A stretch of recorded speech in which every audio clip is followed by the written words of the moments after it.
So welcome friend, कैसे हैं आप सब। वीडियो के टाइटल से आपको पता चल चुका होगा कि आज हम एक इलेक्ट्रॉनिक्स डाई बनाने वाले हैं। तो फर्स्ट ऑफ ऑल मैं आपको बताऊंगा कि किस तरीके से उसका सर्किट होगा और उसे हम पहले स्कीमेटिक कैप्चर में बनाएंगे जो कि डिप्ट्रेस का है, और उसके बाद पीसीबी लेआउट भी बनाएंगे। बेसिकली हम नॉर्मल डाई का भी यूज़ करते हैं, लेकिन ये प्रोजेक्ट काफ़ी मददगार भी हो सकता है आपके लिए, आप घर पर बना सकते हैं। उसका पीसीबी काफ़ी ईजी है। चलिए देखते हैं किस तरीके से बनेगा। तो सबसे पहले मैं आपको इसका जो सर्किट है वो दिखा देता हूँ, जिसमें कि मैंने बेसिकली 4 आईसीओं का यूज़ किया है और चारों का अलग अलग फंक्शन भी है, और साथ ही एक 7 सेगमेंट डिस्प्ले है, 10 रजिस्टर्स हैं जो कि डिफरेंट वैल्यूज़ के हैं। जहाँ आप राइट साइड में देख रहे हैं ये 7 रजिस्टर जो कि 7 सेगमेंट डिस्प्ले के साथ और आपकी 7447 आईसी के साथ कनेक्टेड हैं। इन दोनों के बीच के जो रजिस्टर्स हैं इनकी आपकी जो है वैल्यू जो है वो है आपकी 330 ओम, और ये आपका 555 आईसी है। यहाँ आपकी जो है 7490 आईसी है, और जो थर्ड वन है ये है आपकी 7483। आईसीज़ के बारे में बताता हूँ। सबसे पहले तो 555 आईसी को बेसिकली आप जानते हैं डिले के लिए, पल्स जनरेशन के लिए, ऑक्सीडेशन एप्लीकेशंस के लिए यूज़ करते हैं। साथ ही अगर हम बात करें 7490 आईसी तो ये 0 to 9 काउंटिंग के लिए यूज़ करती है, जो कि इसका बेसिक फंक्शन है। ओके, आफ्टर दैट 7483 आईसी जो है, इस आईसी का यूज़ जो है वो बेसिक ये है कि इसके अंदर 4 फुल एड्रेस होते हैं इंक्लूडिंग कैरी, जो कैरी के साथ आपको आउटपुट देते हैं। ओके, फाइनली जो है इसके बारे में तो आप सभी जानते होंगे। 7447 आईसी जो है ये बेसिकली 7 सेगमेंट डिस्प्ले को ड्राइव करने के लिए यूज़ की जाती है। मैंने रजिस्टर्स के बारे में बता दिया आपको। 330 ओम रजिस्टर्स की वैल्यू है, ये इन सभी रजिस्टर्स की value 334 ohm. Okay, after that ये दो जो रजिस्टर्स हैं इन दोनों की वैल्यू जो है आपकी है 1K। ओके, वीडियो डिस्क्रिप्शन में आपको एक लिंक दे दूंगा, वहाँ से आप दे सकते हैं। सेम टू सेम सर्किट है, वो भी सर्किट इसी जैसा है, लेकिन वहाँ पे आपको जो कंपोनेंट्स हैं उनकी वैल्यू भी दे रखी होगी। और कैपेसिटर्स दे रखे हैं 0.01 माइक्रोफैराड के, दोनों कैपेसिटर्स की एलईडी भी है और एक स्विच है, और 7 डिस्प्ले का मैं बता चुका हूँ। चलिए इसका सर्किट बनाते हैं। तो मैंने डिप्ट्रेस में स्कीमेटिक कैप्चर खोल लिया है। यहाँ पर लेफ़्ट साइड पर सभी कंपोनेंट लाइब्रेरी दे रखी है। तो कंपोनेंट लाइब्रेरी में मैंने आपको मैं बताया था पहले, अगर आपने मेरी पहली वीडियो देखी हो तो आप जस्ट इस लाइब्रेरी में यहाँ इसमें ऑल लाइब्रेरी का ऑप्शन क्लिक करके आप यहाँ कोई भी कंपोनेंट डालेंगे और जस्ट अप्लाई कर देंगे, अप्लाई फ़िल्टर। तो वो सारे जो अगर आपके इनपुट से अगर रिजल्ट मैच करता होगा या लाइब्रेरी में वो कंपोनेंट होगा तो वो आपको यहाँ विजिबल हो जाएगा। जैसे कि मैंने 555 आईसी ढूंढी थी तो मुझे सभी 555 आईसी जो भी लाइब्रेरी में थी सभी मिल चुकी हैं। अगर आप नॉर्मल 555 आईसी है, इसलिए ये एक SMD 555 आईसी है। ओके, जो कि जिसके लिए हमें ड्रिलिंग की जरूरत नहीं पड़ती पीसी में। ओके, बाकी कंपोनेंट भी आप इस तरीके से ढूंढ सकते हैं रजिस्टर से लेकर के, या फिर नॉर्मली अगर आपको पता है कहाँ पर है, अगर आप नए हैं तो यहाँ से ढूंढ सकते हैं, वरना बेसिकली लोगों को एक्सपीरियंस हो जाता है कहाँ है। तो ज़्यादा इन्फॉर्मेशन चाहिए तो आप मेरी पुरानी वीडियो भी देख सकते हैं, इससे पहली वाली। ओके, तो सबसे पहले हम इसका सर्किट बनाएंगे यहाँ पे, लेकिन मैंने ऑलरेडी बना रखा है तो मैं उस फाइल को खोलूँगा सीधा। मैंने इलेक्ट्रॉनिक्स डाई के नाम से सेव कर रखा है इसको। ये कहाँ है, digital die, not electronic die. Okay, digital die के नाम से मैंने इसे सेव कर रखा था। ये सर्किट है मेरा, जैसे कि मैंने बताया कि यहाँ पे 4 आईसी इसको यूज़ किया है। 7 डिस्प्ले का सेम टू सेम वैसा ही है। इसका आप लेआउट दे सकते हैं, जो कि मैंने पिछली वीडियो में बताया, तो आप देख सकते हैं पिछली वीडियो को भी। ओके, इसे बनाने के बाद आपको कुछ नहीं करना है। जैसे कि आप जानते हैं, अगर आपने मेरा ट्यूटोरियल देखा हो तो आपको पीसीबी लेआउट खोलना है। पीसीबी लेआउट में जा करके आपको फाइल्स में जाना है, और वहाँ भी सेम इसी फाइल को जो है खोलना है।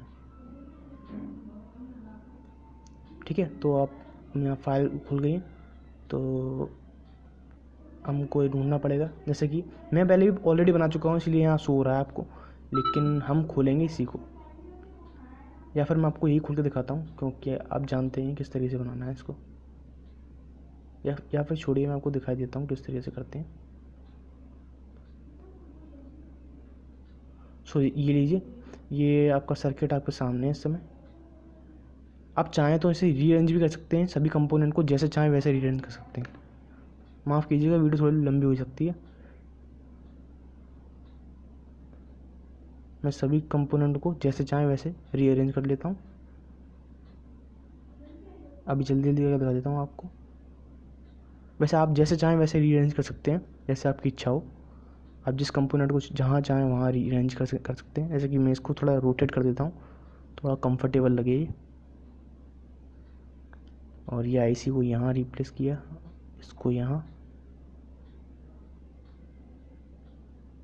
अगर आपको और वीडियोस चाहिए इससे रिलेटेड तो प्लीज़ चैनल को सब्सक्राइब कर लीजिएगा। और भी मज़ेदार वीडियोस लेके आऊँगा मैं आपके लिए।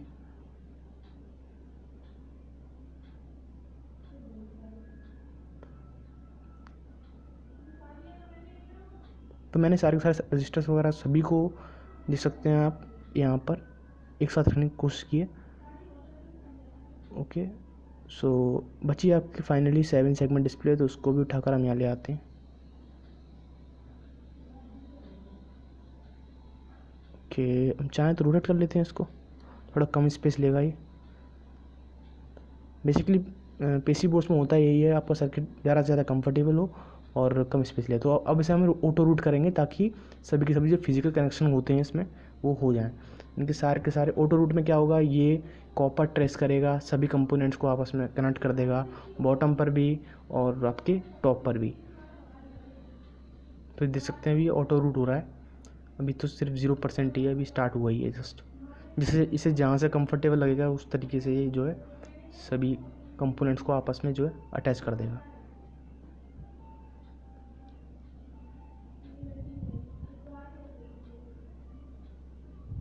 जैसे देख सकते हैं सभी कंपोनेंट्स को अटैच कर रहा है, टॉप और बॉटम दोनों पर। तो देखिए सारे कंपोनेंट जो इन्होंने टच कर दिए हैं। हम चाहें तो ड्रिल होल भी बना सकते हैं, जैसे कि मैं बना देता हूँ। चिंता मत करिएगा, अभी मैंने जो पहला बनाया है मैं उसे भी दिखाऊंगा आपको। तो ये बन चुका है। अब सीधे इसका 3D प्रीव्यू देखेंगे हम कि 3D पैटर्न किस तरीके का होगा। 3D में मतलब होता है ना एकदम बनने के बाद किस तरीके का लगता है, कंपोनेंट जब माउंट हो जाते हैं ऊपर तो अच्छा भी लग रहा है नहीं। पर आप जैसे चाहें वैसे अरेंज कर सकते हैं इसे, जिस कंपोनेंट को जहाँ चाहें वहाँ रखें। कनेक्शन की चिंता बिल्कुल ना करें। आप चाहें तो जो वायर हैं, जो कनेक्शंस हैं, उनकी विड्थ को भी अरेंज कर सकते हैं। जैसा चाहें वैसी विड्थ दे सकते हैं उसे, जितना चाहें उतनी थिकनेस हो सकती है उसकी।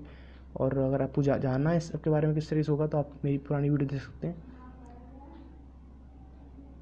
और भी अगर किसी तरह की आपको हेल्प चाहिए तो मुझे मेल भी कर सकते हैं, मेरी मेल आईडी भी दे रखी है। तो देखिए अभी ये जो कंपोनेंट लाइब्रेरी है, 3D मॉड्यूल लाइब्रेरी है, वहाँ से सारे कंपोनेंट्स को जो है पीसीबी के ऊपर माउंट कर रहा है और ये माउंट हो चुका है। तो ये देखिए आपका पीसीबी बनने के बाद कुछ इस तरीके का दिखेगा। अभी सोच रहे होंगे कि इसका कलर किस तरीके चेंज है, तो आप यहाँ देख सकते हैं बोर्ड का कलर भी दे रखा है। बोर्ड का कलर समय मैंने वाइट कर रखा है, तो आप यहाँ से वाइट से ब्लू भी कर सकते हैं। तो और आपको सिर्फ रीड्रॉ करना है, ये रीड्रॉ करेगा और बोर्ड का कलर जो है आपके अनुसार जैसा आप चाहेंगे वैसा हो जाएगा। ओके, सो मैं अभी आपको दिखाता हूँ कि मैंने जो बनाया था वही से हटा देते हैं और जो मैंने बनाई थी वो आपको दिखाते हैं। पहले वो भी ऐसे ही था, कुछ खास नहीं था उसमें।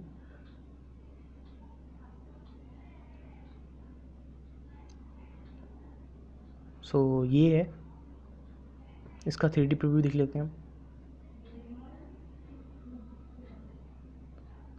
सो ये देखिए ये है जो मैंने बनाया था उसका, लेकिन यहाँ पर जो है मैंने कंपोनेंट थोड़े अलग अलग ड्रॉ किए हैं। और दूसरी चीज़ ये जितनी भी ये वायर्स हैं इनकी थिकनेस भी थोड़ी चेंजेस हैं, बिकॉज़ जब आप इसका लेआउट बनाते हैं जो किसी आप प्रिंट करना चाहते हैं उसमें दिक्कत ये आती है कि कभी कभी कुछ जो ट्रेसेस होती हैं एक दूसरे को ओवरलैप करने की कोशिश करती हैं। जैसा कि आप यहाँ देख सकते हैं ये बीच का जो गैप है ये प्रॉपर होना चाहिए ताकि एक दूसरे से कांटेक्ट में आए। यहाँ तक कि ये यहाँ से जो पास होकर जा रहा है ये इन होल्स के पास ना हो, तो कोई भी ट्रेस जो है एक दूसरे से अटैच ना हो ताकि शॉर्ट सर्किट का खतरा ना हो। ओके, सो अगर आपको मेरी वीडियो पसंद आई हो तो प्लीज़ लाइक करें, सब्सक्राइब करें, शेयर करें मेरी वीडियो को।